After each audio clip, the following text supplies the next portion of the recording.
Лекциянын темасы байыркы кыргыздар, түрк кагандыктары.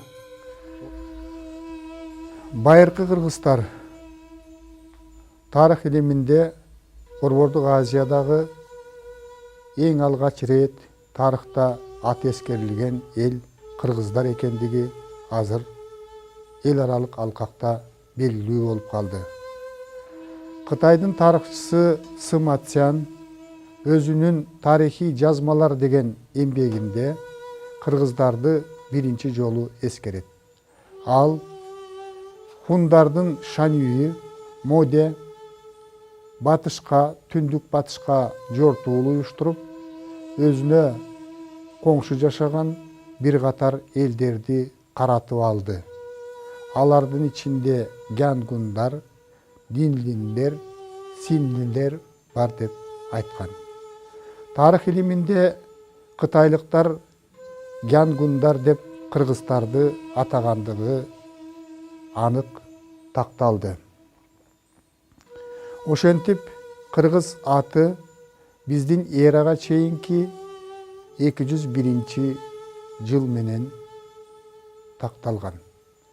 Бул Борбордук Азиядагы азыркы мезгилде жашап аткан элдердин ичинен кыргыздардын эң байыркы экендиги Кытай тарыхында биздин эрага чейинки 3-кылымда эскерилгендигинен кабар берет. Ушунун негизинде 2003 жылы эл аралык алкакта кыргыз мамлекеттүүлүгүнүн 2200 жылдыгын Бириккен Улуттар Уюмунун атайын кабыл алган резолюциясы менен белгиледик. Ошол мезгилде кыргыздардын мамлекети болгонбу, эл катарында калыптанганбы деген суроо туулушу мүмкүн. Рас, ошол мезгилде кыргыздардын өзүнүн ээлиги болгондон кийин хун императору аларды атайлап аскер менен басып алгандан кийин албетте ошол мезгилде кыргыздардын мамлекеттик түзүлүшү болгон деген тыянакка келсек болот. Окумуштуулардын арасында кыргыз этноними, анын чечмелениши жөнүндө бүгүнкү күнгө чейин талаш тартыштар болуп келүүдө. Көбүнчө кыргыз этнонимин элдик уламыштардын негизинде 40 кыз санына байланыштырып, 40 ууз санына байланыштырып чечмелегендер көп кездешет. Илимде дагы ар кандай пикирлер бар.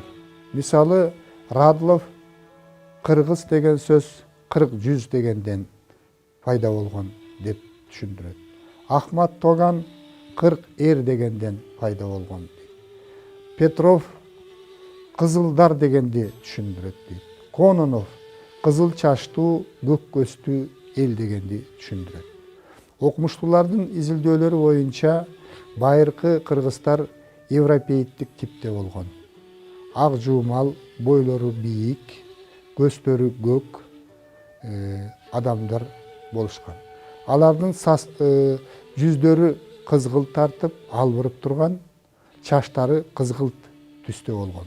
Ошондуктан көбүнчө кыргыз деген ат алардын өңүнө жараша, жүзүнүн албырып тургандыгына жараша, чачынын кызыл болгондугуна байланыштуу, кызыл баштуу адамдар, кызыл жүздүү адамдар дегенди түшүндүрөт деген пикир бар. Чындыгында Борбордук Азияда ошол мезгилде уруулардын бири-бири менен биригиши, убакыт өткөндөн кийин кайра ажырап кетиши, ондогон уруулар биргелешип мамлекет түзүшү, чарба жүргүзүшү адаттагыдай көрүнүш болгон. Ошондуктан кыргыздар деген элдин айланасына көптөгөн уруулар, аттын айланасына көптөгөн уруулар бириккен. Ошол мезгилде кыргыз уруусу бир мезгилдерде кыргыз деген этнонимдин тегерегине 40 уруу бириккен деген гипотеза бар. Бул 40 уруудан бириккен эл деген божомол чындыкка көбүрөөк жакын. Кыргыз деген атты алып жүргөн элдин Борбордук Азиядагы кеңири мейкиндикте жашап турушу, тарашы, бул бир мезгилде кыргыз деген этноними адегенде уруу аристократтарына, аскер башчыларына берилген сыймыктуу, даңазалуу, көбүнчө саясий маанидеги аталыш болгон деген пикир бар. Ошондуктан Борбордук Азияда жашаган көпчүлүк эл, көпчүлүк уруулар өздөрүн кыргызбыз деп атаганга аракет кылышкан. Ошол Борбордук Азиядагы өздөрүн кыргызбыз деп атоого аракет кылган салт кийинки мезгилдерге чейин эле ушул 18-19 кылымдарга чейин эле сакталып келгендиги жөнүндө маалымат бар. Эмики маселе бул кыргыздардын ата журту жөнүндө маселе. Кыргыздар биздин эрага чейинки 3-кылымда эскерилген. Бул жөнүндө жазып Сыматян кыргыздардын ошол мезгилдеги жашаган жери кайда болгондугу жөнүндө эскерген эмес. Ушундан окумуштуулардын арасында ар кандай пикирлер пайда болгон. Кыргыздардын алгачкы родинасы Енисейде болгон деген пикирлер айтылган. Жок, кыргыздардын алгачкы мекени бул Теңир тоодо, Чыгыш Түркүстанда болгон деген божомолдор айтылган.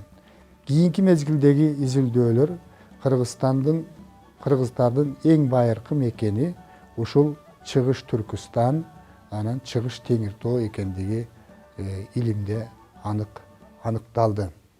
Ошентип кыргыздар адегенде өзүнчө мамлекеттүүлүккө биригип, кийинчерээк 3-кылымдын башынан баштап Борбордук Азиядагы эң ири дөөлөт болгон хундардын карамагына кирип, ошол хундардын империясынын тутумунда дүйнөлүк өзгөчө Борбордук Азияда болуп турган саясий окуяларга активдүү катышкан.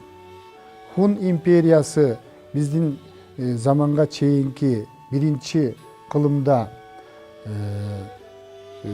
Енисей тарапка, Алтайга жортуулдарды уюштурган.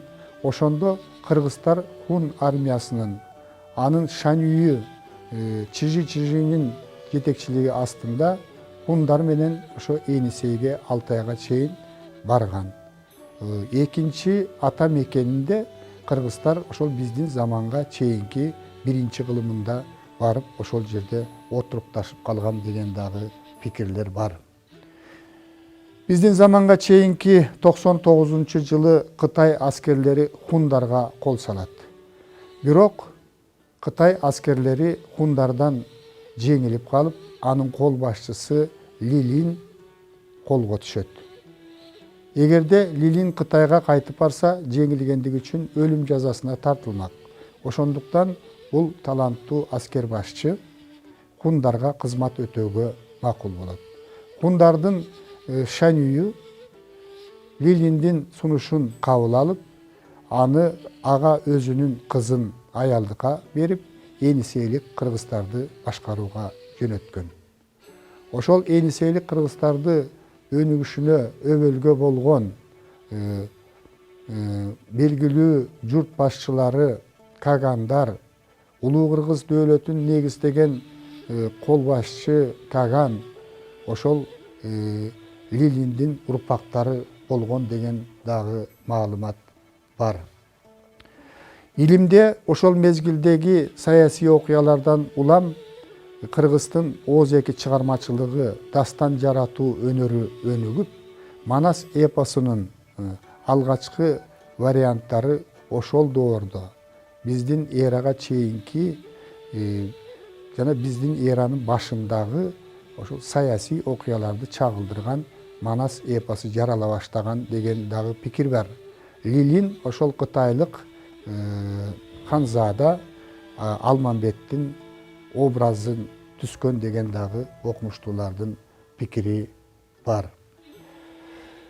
Биздин заманга чейинки 1-кылымдын ортосунда хуннулардын бир аз алсырап калгандыгынан пайдаланып, кыргыздар тагыраак айтканда 56-жылы өз алдынча мамлекет катарында бөлүнгөндүгү жөнүндө кабар бар.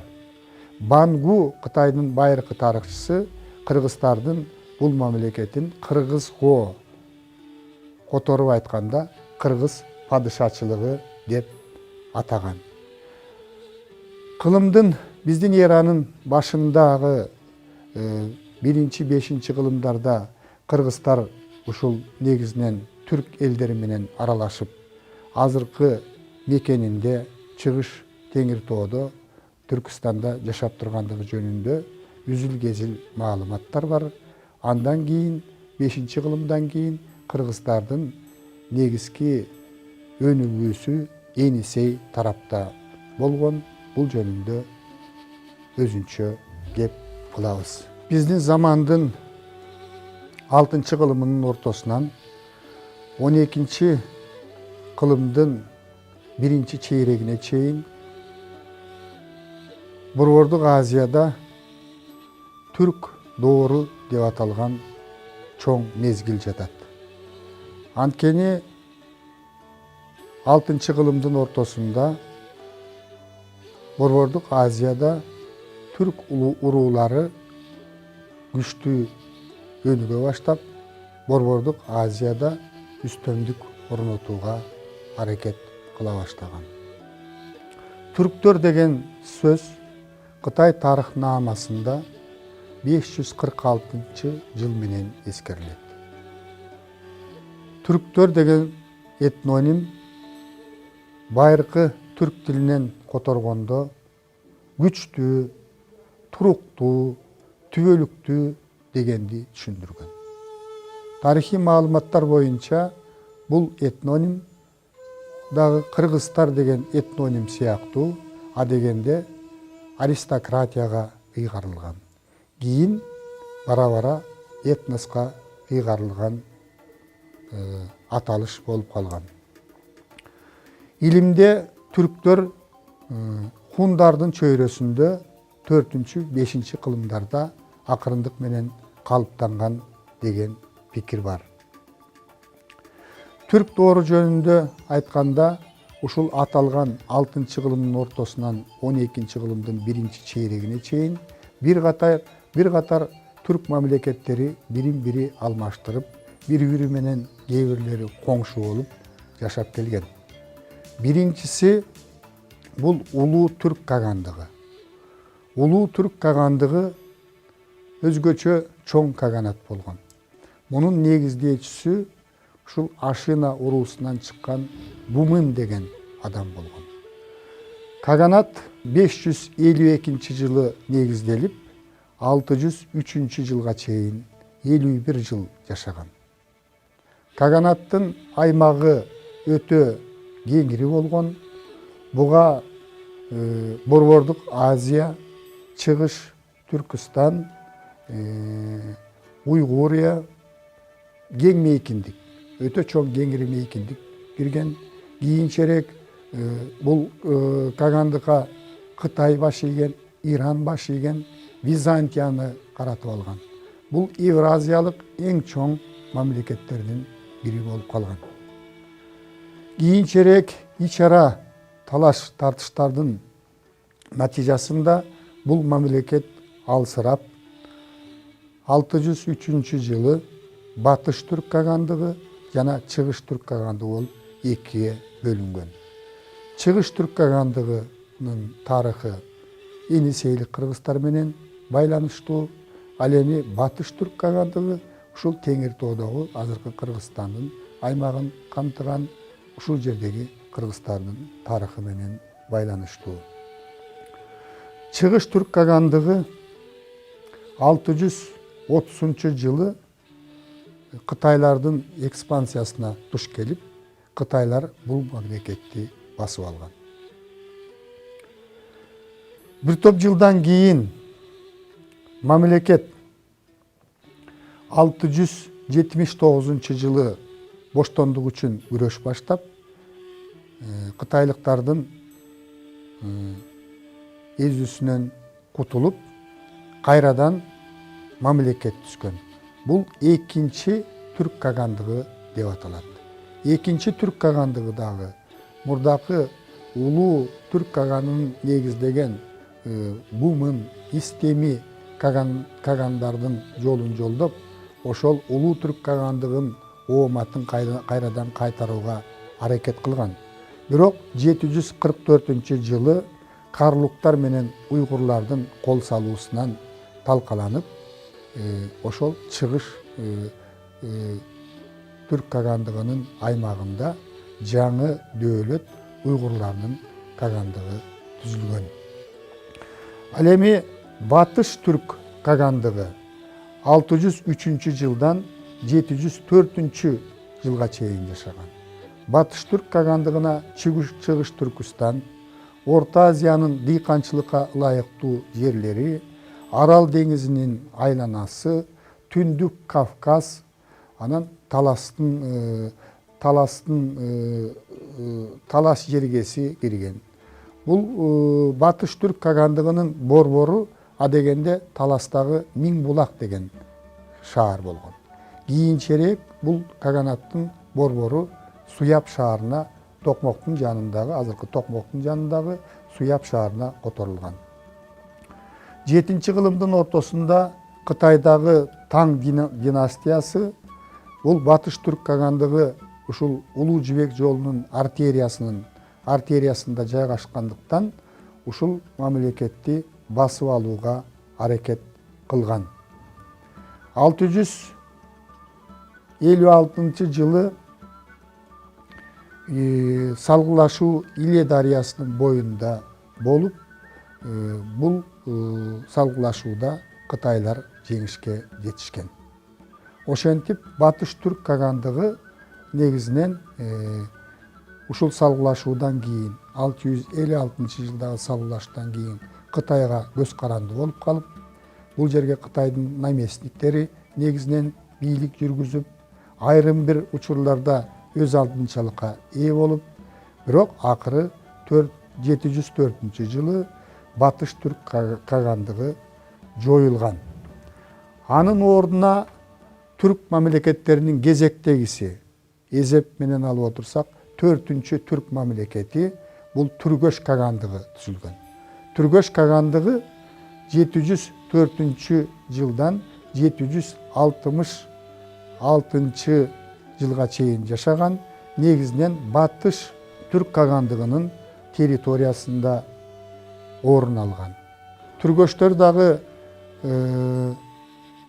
сары түргөштөр, кара түргөштөр болуп экиге бөлүнүп, булар ушу бийлик үчүн ар дайым күрөшүп келген.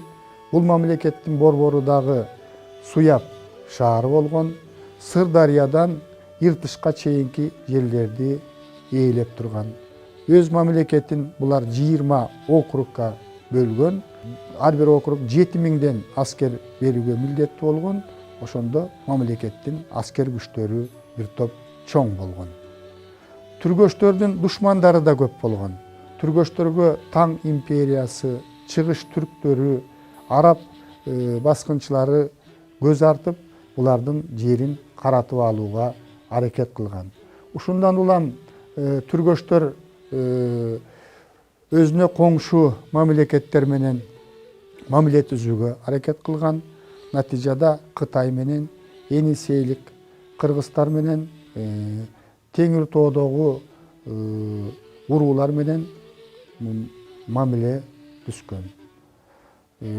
Акыры ушул Түргөш мамлекетиндеги кара жана сары түргөштөрдүн ортосундагы карама каршылыктын натыйжасында бул түргөштөрдүн мамлекетин 8-кылымдын ортосунда карлуктар басып алган. Эми 5-түрк мамлекети бул Карлук мамлекети. Ошентип Түргөш кагандыгынын ордуна Карлук мамлекети пайда болгон. Карлуктар негизинен Булак, Чигил, Ташлык деген 3 руудан турган. Карлуктар адегенде батыш түрк кагандыгына кийинчерээк түргөштөргө баш ийип келген. Батыштагы жана чыгыштагы түрк кагандыктардын ортосунда жайгашкандыктан карлуктар кээде ушул эки мамлекетке тең көз каранды болуп, экөөнүн ортосунда кыйналган учурлары болгон. 744-жылы карлуктар уйгурлар менен биригип, экинчи түрк кагандыгын талкалаган. Мунун натыйжасында Борбордук Азияда түрк элдеринин, түрк урууларынын бирикмеси болгон уйгур кагандыгы түзүлгөн. Уйгур кагандыгы 744-жылдан 840 жылга чейин жашаган. Бул мамлекет Борбордук Азиядагы эң күчтүү мамлекеттерден болгон. Мунун күчү жөнүндө кезегинде Кытай империясы дагы жылына салык төлөп тургандыгы бул мамлекеттин күчүнөн кабар берет. Карлуктар жөнүндө сөз кылганда тарыхтагы атлах салгылаш жөнүндө айта кетүү керек. Бул Борбордук Азиянын тарыхында өзгөчө тарыхый мааниси бар салгылашуу. Анткени Орто Азия жергесине Кытай империясы кызыгып, бул чөлкөмдү басып алууга аракет баштаган. Ошол эле мезгилде араб халифаты дагы өзүнүн империясынын чегин кеңейтип, ислам динин ушул Орто Азияга таратууга аракет кылган. 748-жылы Таң Кытайы 100 000 аскер менен Түркістандан чыгып, чүйөрөөнүн басып алган. Акырындык менен жылып отуруп, таласка жакындаган.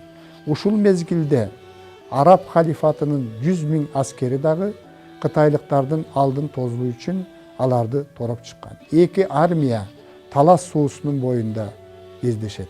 Атлах деген шаарга жакын жерден. 4 күн бою күчтөрү саны жагынан аскерлери бирдей болгон эки армия Талас суусунун экөөсүндө бири-бирине батынып кол сала албай 4 күн тирешип турат.